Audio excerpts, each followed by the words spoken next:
So before we start this next chapter, I have to go to the shop and get a weapon, which I forgot to get last chapter.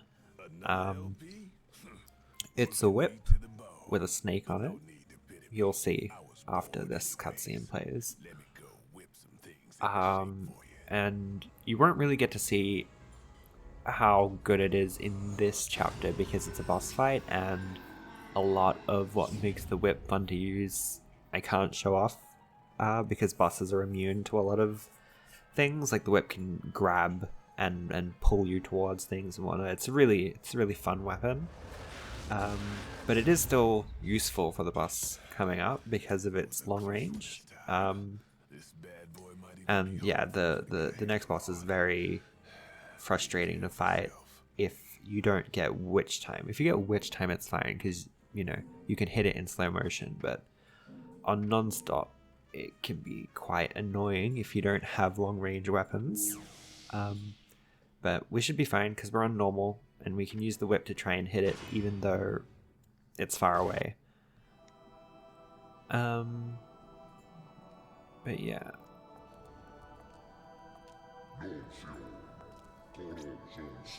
So the difficulty of these boss fights is not very high, honestly, considering that they're boss fights. Only really Jean and the last two bosses I find to be particularly difficult.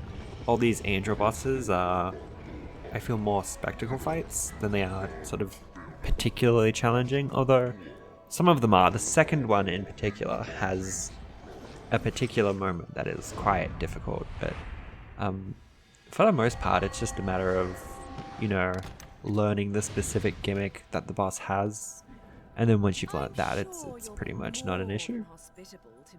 Obviously, if you're trying to pure platinum it, it's hard in general. You don't want to get hit even once, but yeah, bosses are not, I don't find them to be particularly more challenging in that regard. Not like Jean. All their attacks are really slow and telegraphed and sort of, well, I guess maybe not slow, but slower than Jean. Jean is incredibly quick on the draw. So these enemies are just a lot easier to deal with. In general, I feel like they're sort of out of place almost. I feel like they put these sort of large boss fights in the game because, that that's what's in video games, I guess, like a big boss monster. And I do like them. I find them fun. Actually, I know a lot of people dislike them a lot more than I do. But yeah, they are a sort of different experience. But I guess that's what I like about them, that it's a change of pace from the regular combat. And it's also just fun to beat up a big dragon monster. So anyway, this boss is a dragon with two heads, and your main goal, I suppose, is to get it onto the ground so you can actually hit it. And the main way you do that is by getting witch time off of his bite attacks and then hitting one or both of the heads when they're near you. It's a lot easier if you have the parry accessory because you can hit his fireballs back at him. But without it, it's still doable, obviously. But yeah, it's just a lot faster and easier because those fireballs can do a lot of damage. It can hit him down. But yeah, so it goes in 2 cycles like this, where you hit him to the ground, and once you do enough damage, he'll fly up and shoot a fireball, which will make the ground go all fiery. And then you fling him off and rip one of his heads off. And then it sort of resets and you do it again. And you might think the second round is easier because it only has one head, but the remaining head will make up for its, pick up the slack by being a lot faster and harder. And then yeah, and then there's a third stage which I'll talk about more when we get to it. But that's about it. It's kind of old school, honestly. If you think about, say, Crash Bandicoot or whatever, where the boss fights sort of had like these clearly delineated sort of stages within them, and the more damage you did, like, they got more complicated and hard until you finally won. So the reason for that fade there was because I got hit, and the checkpoints in this level are a little bit different than normal for some reason.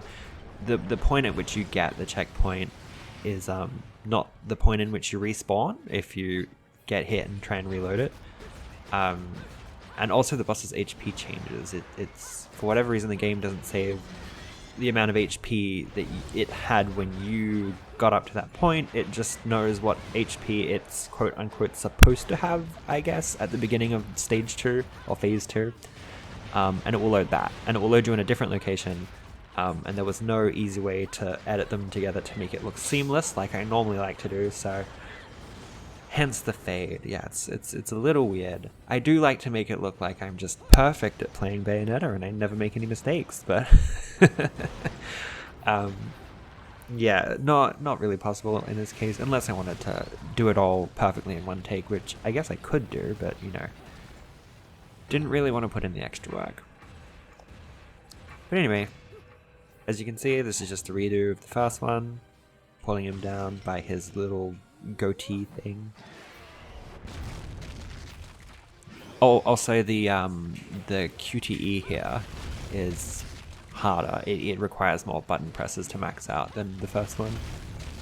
And speaking of QTEs, I mentioned in a previous video that I would just, you know, never be able to get them and that I'm terrible at them, and that's true, but recently I actually have gotten them quite a few times. I think my button mashing skills are increasing, if that's something to be excited about. Okay, so with this cutscene here in between the two phases, you can do it with any cutscene before a boss, I think, that has a lollipop in it.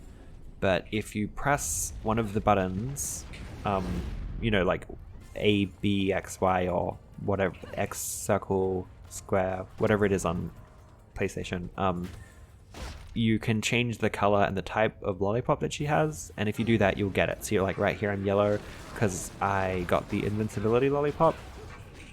And if you do this, it doesn't count as an item use, so you don't get any penalties to your score, so you just get a free lollipop effect at the beginning of each section that has a cutscene before it. This one has 2.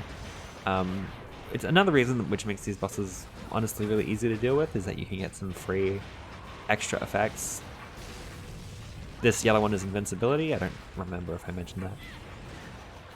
So this third phase went by in a flash. It's not much of an issue. But yeah, that's it. The rest of this is cutscene.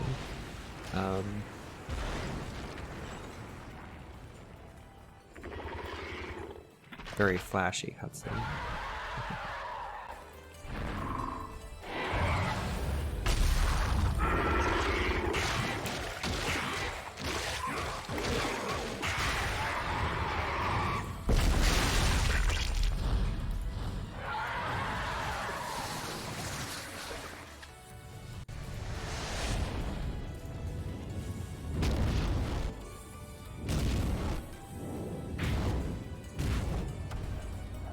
One of my favorite things about this game is how much fun Bayonetta likes having. I really can't remember if I've said this before. It's been a little bit in between my last video and now, so, so I don't fully remember, but yeah, she just like is having a good time murdering angels, and it's fun, right? it's you know,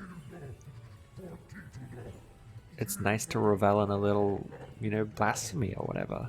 I don't know if killing angels counts as blasphemy, but whatever. I'm not Christian.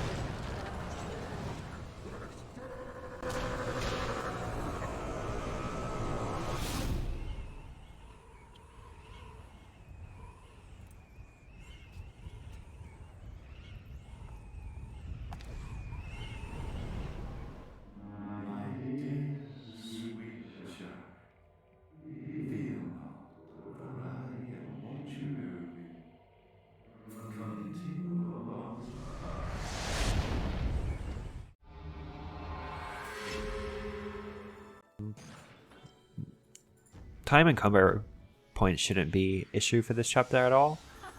It's just a matter of not getting hit, and then there you go. Pure platinum. Alright. That's the end of that. And I'll see you in the next video, I guess.